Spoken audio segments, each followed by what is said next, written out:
Prior to becoming a board member, I had an active involvement with Gateways, kind of championing the in-building aspect of our adult day program.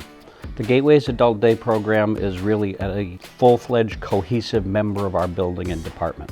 That's the mutual beautiful part of this, is it's as positive for the client as it is for the student. And that's why I'm such an advocate for the program.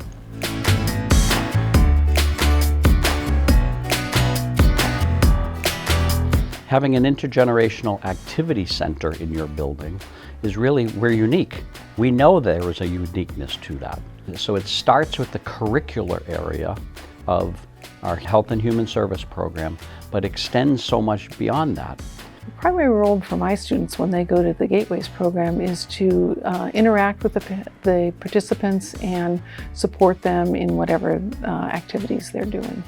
We also keep an eye on the elderly people who are there, like making sure they're not going to accidentally eat something that they shouldn't, making sure that they're talking in a way that they should in case there's any warning signs we need to be watching out for. We also talk with them in different ways so that we can make sure that everyone's needs are correctly met. We socialize a lot, so we talk with them, we ask them how their day is, and then we help them with stuff. So one of the clients is hard of hearing, and here at Alvirne I take sign language, so we communicate with sign language, and yesterday she gave me a really big hug, and that was super sweet of her.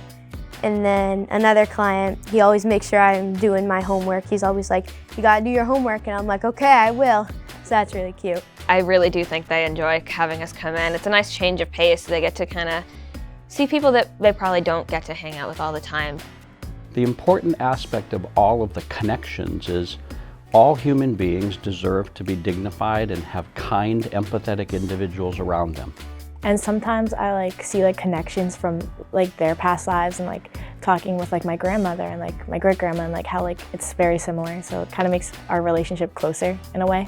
I like that I can add input of what nowadays are like and how what back then was for them.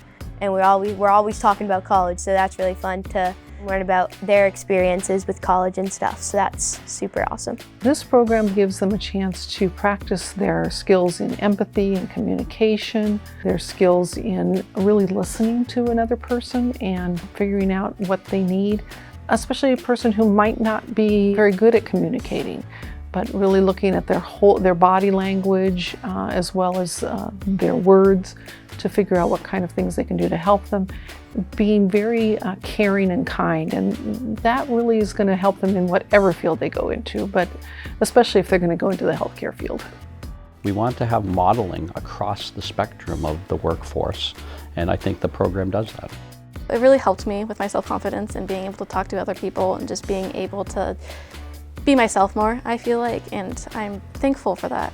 One thing I'm looking at right now is that there's a thing with Gateways that they're kind of connected with called the respite program. So I'm planning on looking into that to hopefully maybe get a summer job or anything. I think this has made me realize about how many disabilities are out there and just how widely different they are, and just how it's not that hard to accommodate to other people.